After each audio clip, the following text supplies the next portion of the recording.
The heavy silence in the restaurant was broken by raucous laughter. "You need to see this," shouted Marcus Wellington, raising his $1,000 glass of champagne as he filmed on his cell phone. "Hey kid, come here for a second." Miguel Santos froze in the middle of the room, the tray shaking slightly in his hands. 32 years old, father of 2 young children, Filipino immigrant working 70 hours a week between 2 jobs to support his family. That Friday night at Chateau Bleu, Manhattan's most exclusive restaurant, was just another shift where rich faces treated him like furniture. "Yes, sir," he replied with a firm voice, although he felt all the eyes at the table of businessmen turning to him. Marcus, heir to one of the largest real estate fortunes on the East Coast, leaned back in his chair with that smile rich people wear when they're about to have fun at someone else's expense. "I heard you're saving up to buy your girlfriend an engagement ring. Is that true?" Miguel took a deep breath. I didn't know how the man discovered this. Perhaps he had overheard a conversation with another waiter. "Yes, sir. We've been together for 5 years. How romantic." Marcus pretended to be emotional while his friends laughed quietly. He reached into the pocket of his Italian jacket and took out a small blue velvet box. "You know what? I'm feeling generous today. You seem like a hard-working, honest guy. You know what? I'm going to give you an engagement ring, as a gift, from me to you." The entire restaurant seemed to have stopped. Other waiters watched from a distance. Customers at nearby tables discreetly turned their heads. Miguel looked at the box, then at Marcus's smiling face, and something inside him, an intuition, honed by years of being treated as inferior, lit up a red alert. "Sir, I cannot accept this." "Of course you can. I insist." Marcus stood up, dramatizing for the cell phone camera. "Look, everyone, I'm giving this guy a real engagement ring, because I believe in rewarding hard work." He opened the box, revealing a ring with a stone that sparkled in the chandelier lights. "It's a 2-carat diamond. It's worth about $15,000. You deserve it, friend." The other business people at the table burst into applause. Cell phone cameras have multiplied.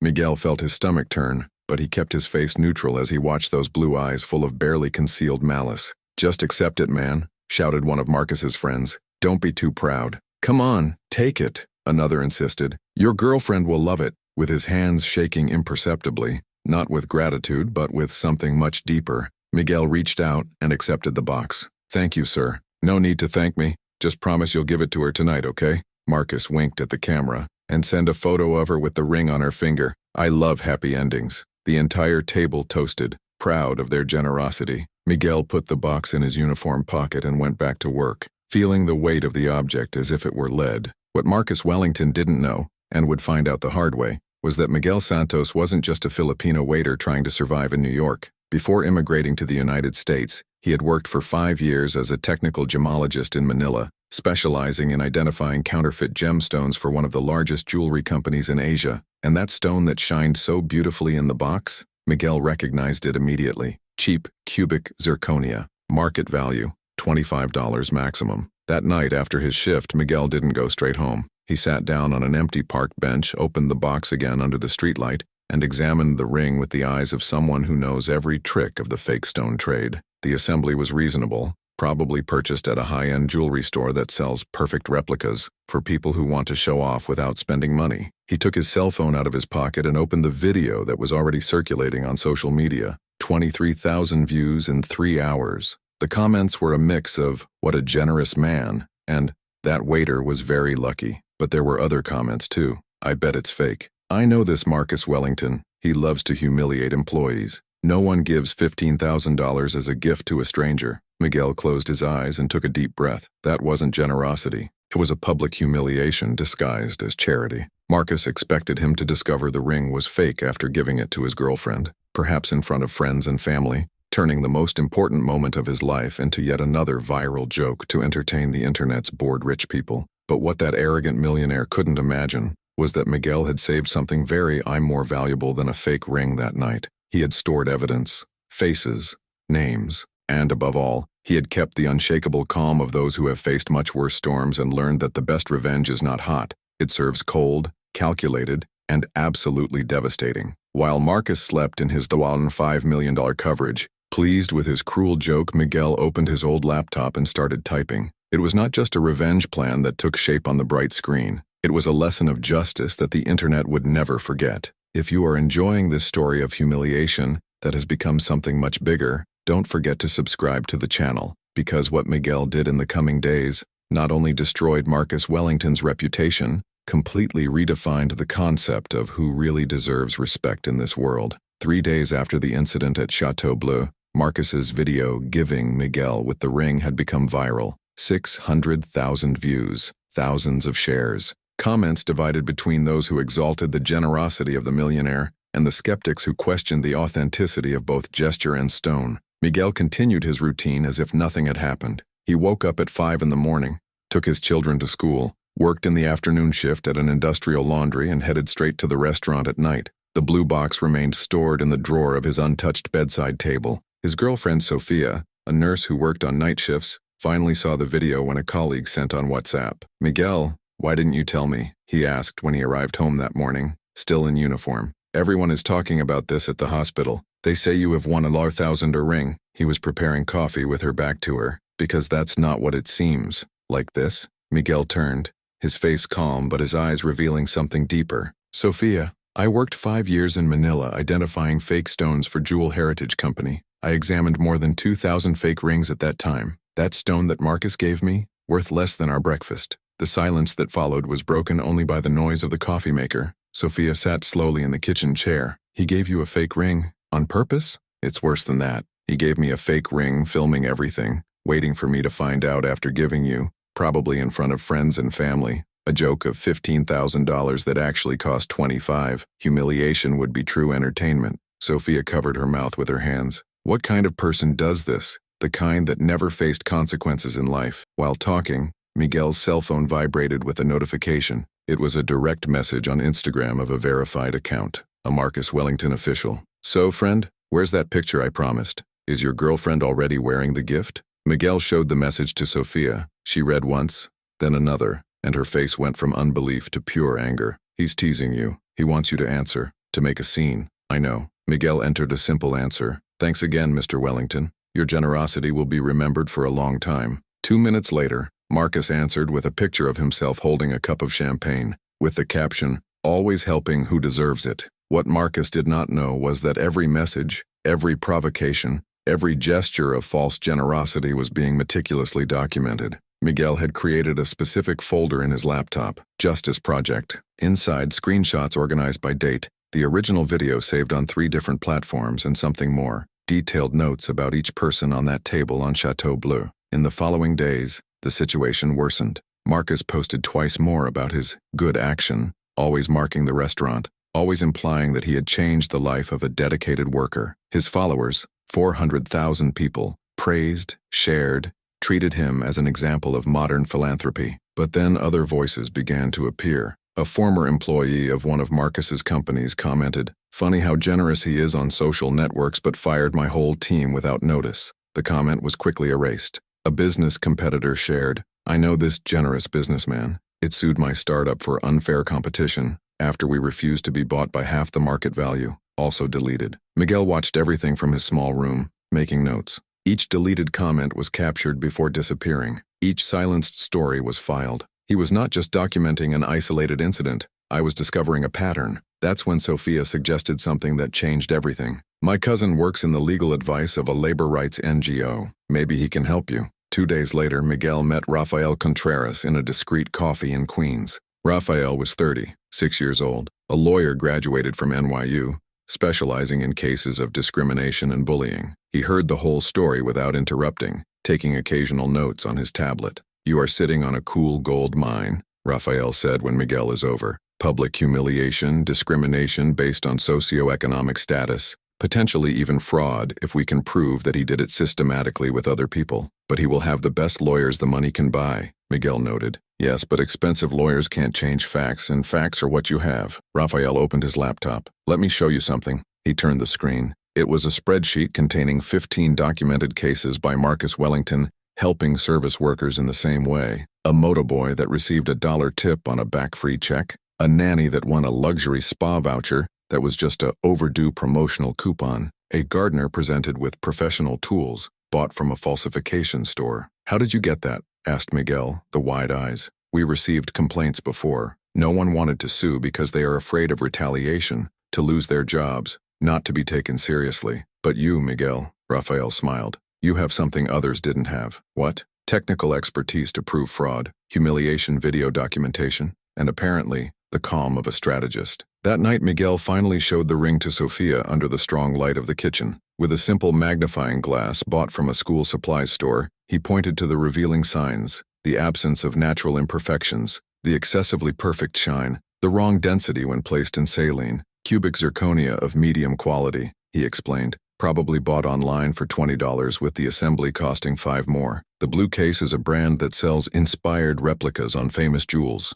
Sofia watched fascinated as he worked. You really know what you're talking about. I spent 5 years doing just that. Marcus chose the wrong person for his cruel joke. But the turn of a turn came 3 days later, when Miguel arrived at his shift at Chateau Bleu and was called to the manager's office. The man, in his early 50 years and an uncomfortable expression, was sitting behind his table with a sheet of paper ahead. Miguel, you have been an exemplary employee, he started without eye contact. But I received a call from Mr. Wellington today. He is worried that you might be, misunderstanding your generosity gesture. Bad playing. He mentioned that you have not responded properly to your messages. Maybe you are planning something inappropriate with the story. The manager finally looked at Miguel. I need to ask, are you thinking of processing Mr. Wellington? Miguel kept his face perfectly neutral. I only accepted one gift he insisted on giving me. Great, great. The manager seemed relieved. Because Mr. Wellington is a very important customer for us. It brings a lot of business, you know. It would be complicated if something unpleasant came from the situation.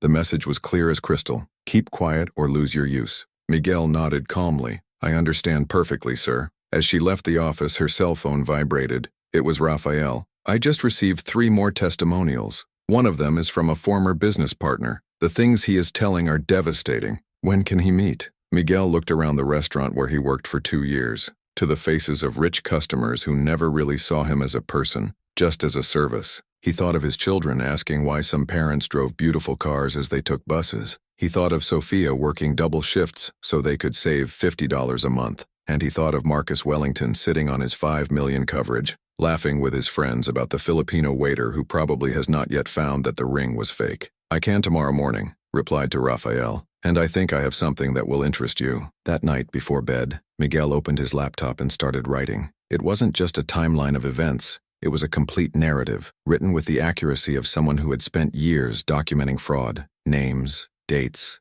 places, witnesses, every provocation of Marcus on social networks, every deleted comment, every similar story he had discovered. Next to the laptop, the blue box per open minutia. In the light of the lamp, the cubic zirconia shone with its false splendor, unconscious that it would become the central piece of something much larger than a simple humiliation. Because while Marcus slept quietly, believing that he had been naughty of another cruel joke without consequences, Miguel was building something that people like Marcus never imagined possible, a solid, documented, and absolutely devastating case against someone who always believed to be above the rules. What this arrogant millionaire was about to find out was that humiliating the wrong person is not only expensive, sometimes it costs everything. And Miguel Santos, the Filipino waiter he turned into a viral joke, was about to teach a lesson that not all millions in the world could buy back: respect. In the days that followed the veiled threat of the manager, Miguel kept an impeccable routine at Chateau Bleu, smiled politely, served the dishes accurately, never arrived late. For any casual observer, he was just another grateful immigrant for having a job, keeping his head down and avoiding problems. But at dawn, in his small room illuminated only by the laptop light, a meticulous operation took shape. Rafael Contreras became more than a lawyer, became the legal architect of justice that Miguel planned. In his second meeting, Rafael brought a brown folder with documents that would make any public prosecutor. I found 4 documented cases of Marcus doing just that, Rafael explained, spreading papers on the coffee table. Everyone follows the same standard: service workers, generous gifts that were false or worthless, all filmed for social networks, but none of the victims had the resources to process. So far, Miguel has completed. Exactly, and there is more. Rafael opened his tablet. I got contact with Emma Rodriguez. She worked as Marcus's personal assistant for 3 years. Emma's story was disturbing. She had been fired after refusing to participate in one of her charity projects, which were actually designed schemes to create viral content at the expense of vulnerable people. When she threatened to expose the pattern, Marcus sued her for breaking confidentiality, burying her at legal costs until she gave up. Is she willing to witness? Miguel asked. More than that, she saved emails, text messages, conversation recordings. For 2 years before she was fired, she documented everything because she knew that one day it would be back to haunt him. That night, Miguel met Emma at a discreet restaurant in Bronx. She was 30, 8 years old, eyes tired of those who carried a heavy weight for too long, but there was a rare determination in her posture. "Why are you doing this?" Miguel asked after she put an external hard drive on the table. "After all he did to you?" "Because it needs to be stopped." Emma moved the coffee without taking it. "Marcus does not do these things for random fun. It is calculated. He chooses people who are in vulnerable positions. Immigrants, color people, workers without documentation. People who he knows will not react for fear of losing everything." "But I'll react," said Miguel calmly. "I know. That's why I'm here." She slid the HD through the table. "It has 3 years of files here. His emails for media advisors asking to find filmable charity. Messages planning these gifts in advance.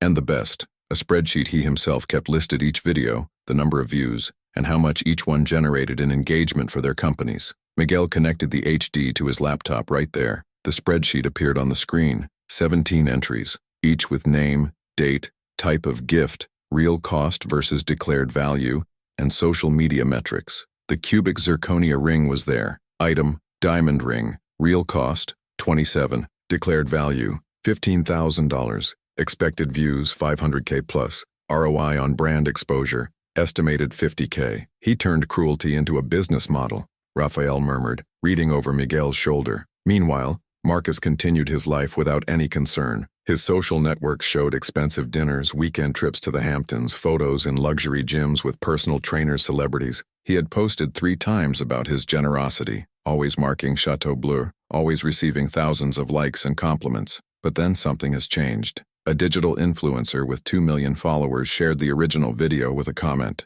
"Does anyone more think this is performance? Real generosity doesn't need camera." Her post generated heated debate. Some defended Marcus. Others began to question. A gemologist commented, "For the quality of the video, I can see that this stone has B characteristic cubic zirconia rim, not natural diamond." Marcus immediately responded with a long post defending himself, attacking cynics who can't accept when someone does good, and threatening defamation lawsuits. But the damage was done. Doubt had been planted. That's when he made his fatal mistake. That same night, Marcus showed up at Chateau Bleu without a reservation, demanding a table. When Miguel approached to pour water, Marcus stopped him with a venomous smile. "What's up, buddy? I still haven't seen that picture of your girlfriend with the ring," he said loud enough for nearby tables to hear. "Don't tell me she didn't like the gift?" Miguel kept his expression neutral. "I haven't given it to her yet, sir, waiting for the right occasion." "Right occasion?" Marcus laughed, looking at his companions. "Dude, I gave you a $15,000 ring.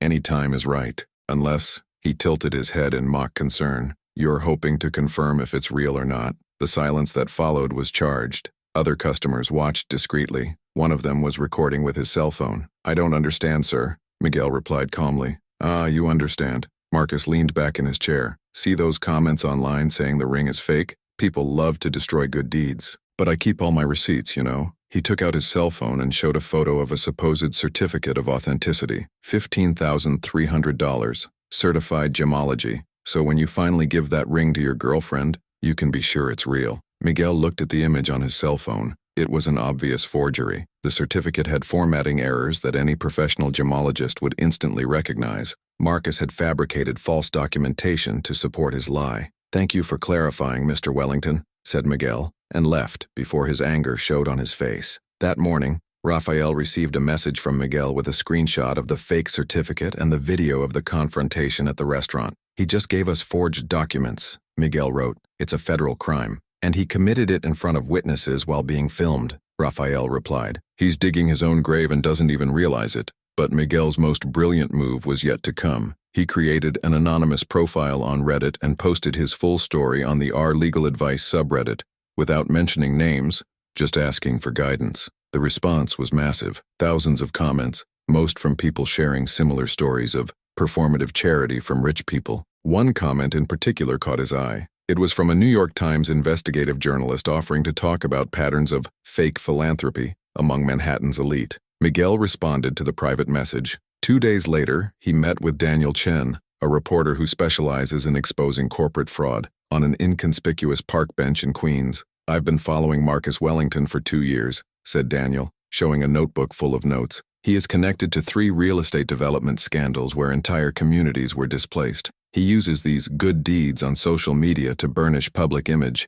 while his businesses destroy neighborhoods. Would you publish a story about this? Asked Miguel. I would publish it if I had solid evidence linking everything. What do you have? Miguel smiled for the first time in days. I have 3 years of internal documents, witnesses willing to talk, evidence of documented fraud, and best of all, I have him committing a federal crime on video while trying to intimidate me. Daniel slowly closed his notebook. Are you serious? Completely. But there's one condition. The story doesn't come out until I say so. I need everything to line up perfectly. Over the next 2 weeks, Miguel orchestrated each movement with surgical precision. Rafael prepared the legal documentation. Emma organized all the evidence in chronological order. Daniel Chen wrote the entire article, checked every fact, obtained statements from other victims, and made it ready for instant publication. And Miguel? Miguel continued waiting tables at Chateau Bleu with a polite smile, saving every subtle insult, every condescending look, every moment of disrespect,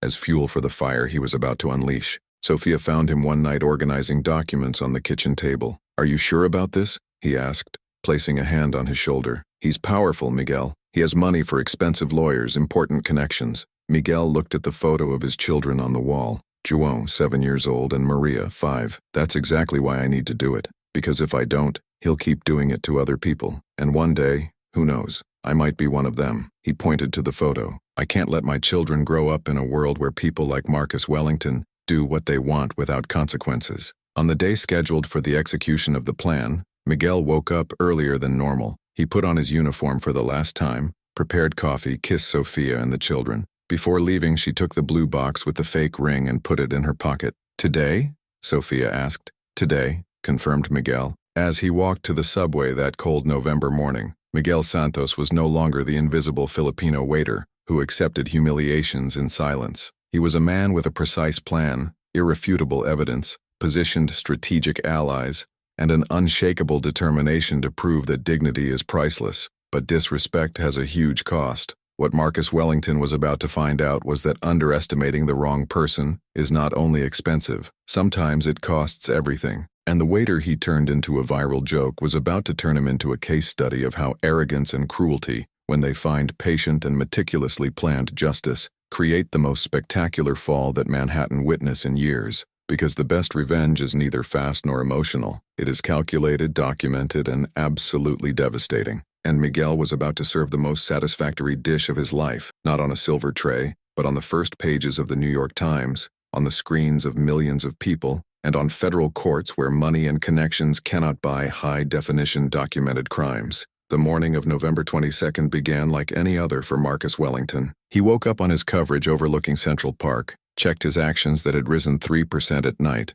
and posted a photo on Instagram holding a $12 coffee with the caption, "Gratitude for another day of abundance." 740,000 followers reacted in minutes. Complimentary comments flooded the post. What Marcus didn't know was that this would be the last normal post of his life. At 6:47 a.m., the New York Times published an investigative article by Daniel Chen with the devastating title, "Performic Charity," as Marcus Wellington turned humiliation from marketing strategy workers. The matter had 17 pages. Each paragraph was a nuclear bomb. The article began with Miguel's case, the false ring, the forged certificate, the arrogant messages, but quickly expanded to reveal a systematic pattern of documented cruelty. Emma Rodriguez, the former assistant, had provided the full spreadsheet where Marcus listed each good deed with cold return on investment on brand exhibition. Viral charity project, Q3 2023. Moto Boy Plus fake check, 890K views. Cost, 0. Estimated ROI,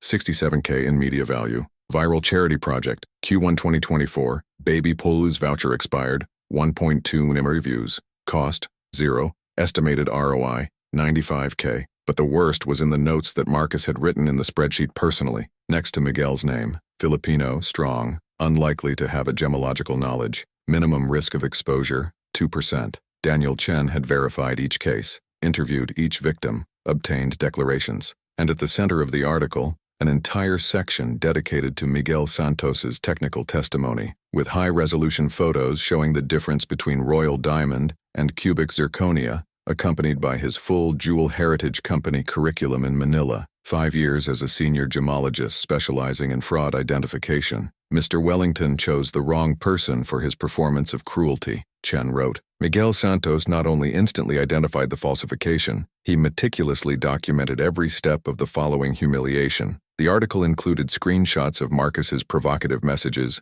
the video of the confrontation at Chateau Bleu, and the forensic analysis of the counterfeit certificate that Marcus had shown, a document with such obvious errors that any professional gemologist would recognize as fraud in seconds. At 7:15 a.m., while Marcus still slept, her phone started to explode. First were the business partners, then the panicked press officers, then the lawyers. When she finally woke up and read the article, her face lost all the color. No, no, no, no, he repeated as he rolled the page, seeing his private spreadsheet exposed to the whole world. Each cruel calculation, each derogatory note, each victim named with their full stories. The comment section of the article already had more than 5,000 entries, and it was not the usual support comments he was used to receiving. Disgusting. Absolutely disgusting. I sued for him 3 years. Now everything makes sense. My cousin worked as his maid, the story she tells. At 8:30 a.m., Marcus turned on phrenetically for your personal lawyer. Process them.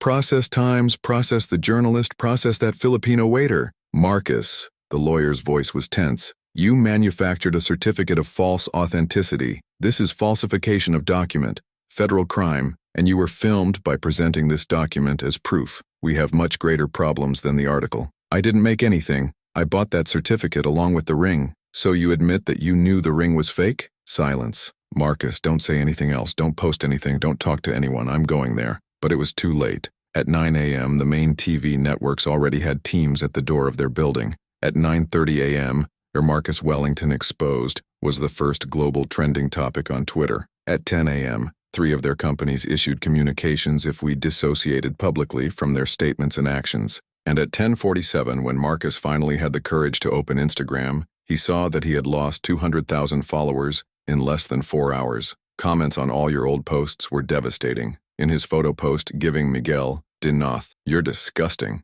In the post about hard work, "The only job you do is humiliate vulnerable people." In the post about gratitude for being exposed as the fraud that has always been. While Marcus's world collapsed digitally, Miguel was in Rafael's office contrary with Daniel Chen and Emma Rodriguez, watching everything unfolds in real time. The federal prosecutor's office has already contacted, said Rafael looking at her phone. They want all our evidence about document falsification, and there is more. IRS is interested in the spreadsheet. Apparently it has never declared the value of these gifts as donations, which means there is also tax fraud. Miguel watched silently as the article's view numbers passed 500,000. Sophia was by her side holding her hand. How do you feel? She asked softly. I don't know, Miguel admitted. I am not happy to see someone destroyed, but I feel relief, as if finally the world was seeing what I have always seen. What dignity is priceless, but disrespect has a huge cost. At 1 p.m., Marcus tried a desperate statement on Instagram. I was misunderstood.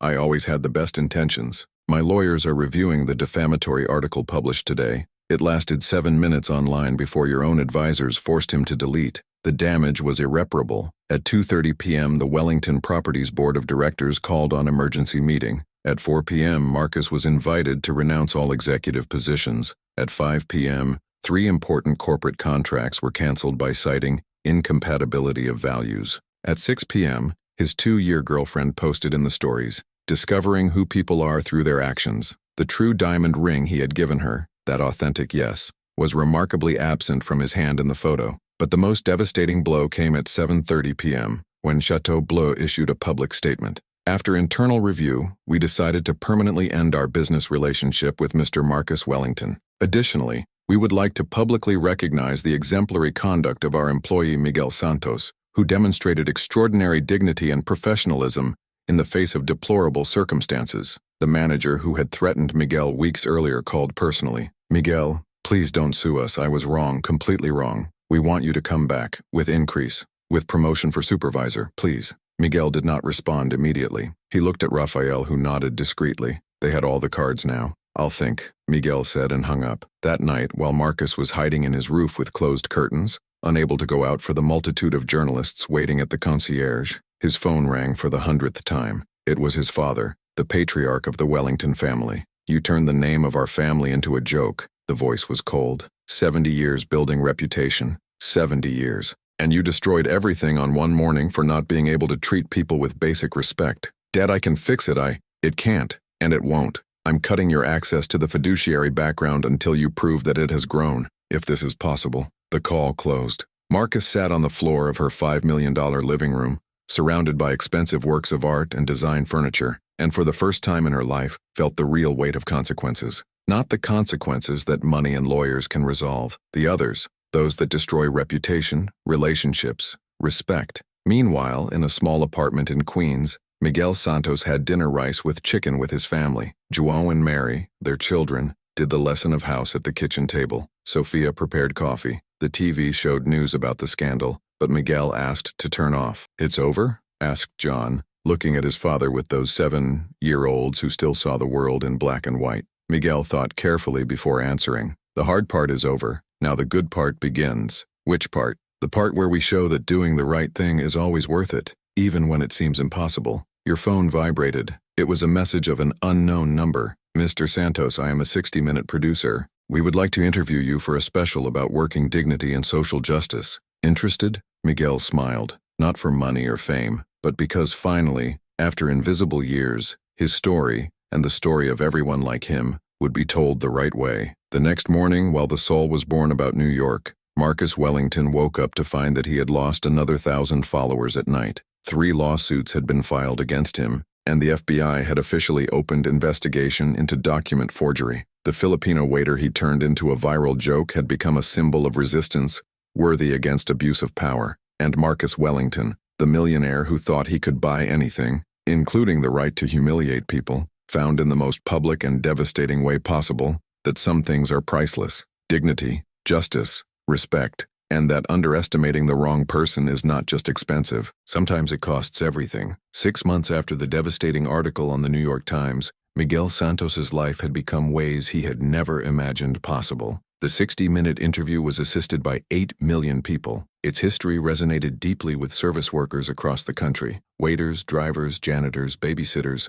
all who had already been treated as invisible by people who were superior, simply because they were born with more money. Rafael Contreras had obtained an unprecedented legal agreement. Marcus Wellington was forced to pay $500,000 in moral damages, as well as having to finance a $2 million repair fund for all earlier victims of his viral charity projects. The falsification of documents resulted in probation of 3 years and 500 hours of compulsory community service, working ironically as a volunteer in public cafeterias, serving meals for vulnerable people. But true justice came from social consequences. Marcus lost his seat on the board of 3 companies. His girlfriend left him publicly, giving an interview where he revealed other abusive behaviors. His friends of high society abandoned him like rats fleeing a ship sinking. And worse of everything to someone like him, his presence on social networks, before his inflated ego platform, has become a digital cemetery. Each post was flooded with comments reminding him of the Filipino waiter he tried to humiliate.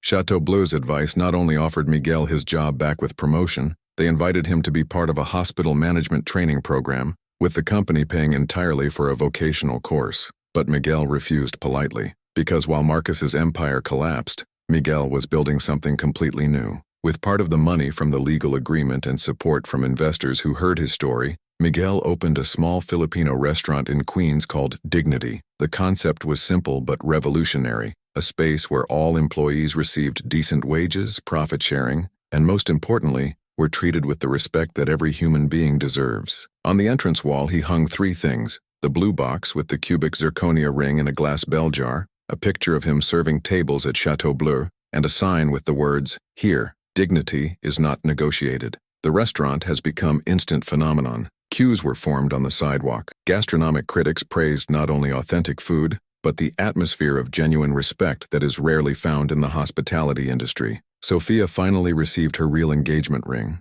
a simple gold ring with a small sapphire that Miguel has personally chosen, dull ostensive, but deep meaning. They married a small ceremony at their own restaurant, surrounded by family, friends, and surprisingly, many of the people who have been victims of Marcus over the years. Emma Rodriguez was there, now working as a human resources director at an NGO that advocates immigrant workers' rights. The young man who had recorded the confrontation at Chateau Bleu personally came to apologize and became regular client of the Restaurante. Even the manager who had threatened Miguel appeared, embarrassed, with a hand-written apology. Daniel Chen, the journalist, turned the story into a book called The Price of Dignity. Like a Filipino waiter, an empire of cruelty. The profits were donated to organizations that support immigrant workers. John and Mary, the children of Miguel, now had a father who no longer needed to work 70 hours per week just to survive. More importantly, they had a living example that doing what is right, even when it is difficult, is always worth it. But Marcus Wellington's story took a different course. 6 months after the scandal, he was seen working on a common corporate work, in a position far below what he used to have. Its $5 million coverage was sold to pay legal debts. Your luxury car replaced by a used sedan. Designer clothes gave way to department suits. One day he entered Miguel's restaurant. Not by chance, not coincidentally. He came intentionally, waited in line like any other client, and when it turned his turn, he looked at Miguel in the eyes for the first time with something like genuine humility. "Can I talk to you a moment?" he asked in a low voice. Miguel took him to a table in the corner. Sophia brought water. Marcus held the glass without drinking, looking at his own hands. "I didn't come to ask for forgiveness," said Marcus, "because I know I don't deserve it. I came to thank." Miguel waited in silence. "You destroyed my life," Marcus continued, but his voice did not carry anger, just exhaustion, "and I needed to be destroyed. I was a monster who hid after money and privilege. I thought I could do whatever I wanted because I had never faced real consequences." He finally raised his eyes. "I lost everything. My company, my friends, my reputation, my money. But you know what is funny? For the first time in my life, I wake up in the morning and I know exactly who I am. Not what my last name represents, not how much my bank account has, only who I am. And it's a terrifying feeling, but also liberating." "What do you want from me, Marcus?" Miguel asked calmly. "Nothing. I just wanted you to know that the lesson was learned and that you were right. Dignity really is priceless. I learned that losing mine." Marcus got up to leave, but Miguel stopped him. "Wait." He went to the kitchen and returned with a plate of Filipino and rice lumpy. "If you are going out of here, it won't be an empty stomach. That's not how we do things here." Marcus looked at the plate, then to Miguel, and for the first time in his privileged life, his words of gratitude were genuine. "Thanks." After Marcus left, Sophia hugged Miguel from behind. "You didn't need to do that." "I know," Miguel answered, "but revenge has already been executed. Now it's time to show what really matters, that even after all, we are still human, and decent humans don't let anyone starve." A whole year after the scandal, Miguel was invited to give a lecture at a university on business ethics and dignity at work. 300 students filled the auditorium. "Many of you saw my story in the news," he began, "and maybe they think it's a story of revenge, but it's not. It's a story about what happens when ordinary people decide they won't accept being treated as inferior just because someone has more money." He showed the fake ring photo on the screen behind him. "This $25 ring has changed my life, not because it was false, but because it revealed something true, that there are people who think they can buy the right to humiliate other humans, and that these people need to learn as public as possible. They are wrong." The audience applauded. Marcus Wellington gave me a gift unknowingly. He gave me the opportunity to prove that knowledge, strategy, and dignity are worth more than all the millions in the world. That a Filipino immigrant who works 70 hours a week can overthrow an empire built in arrogance, and that the best revenge is not to destroy someone for anger, is to build something so beautiful, so true, that it makes obvious to the whole world. After the lecture, a young student approached. "Mr. Santos, I work as a waitress to pay for my college. Last week a client treated me exactly how that man treated you. I wanted to retaliate, but I remembered your story. I kept calm and document everything. I will report to management tomorrow." Miguel smiled. "What if management does nothing? So I will find another way to ensure that it faces consequences. You have taught me that dignity is not something others give, it's something we protect." While driving back home that night, passing through the lighted streets of New York, Miguel thought of everything. It was changed. It was no longer invisible. It was no longer just a Filipino waiter that people ignored. But most importantly, he had proved to himself, for his children, and for millions of others in vulnerable positions, that resisting injustice is not only possible, it is necessary, and that when done with intelligence, patience, and solid evidence, it can change not only a life but awaken consciences. The blue box with the fake ring remains in the restaurant to this day. Visitors take pictures, journalists write articles,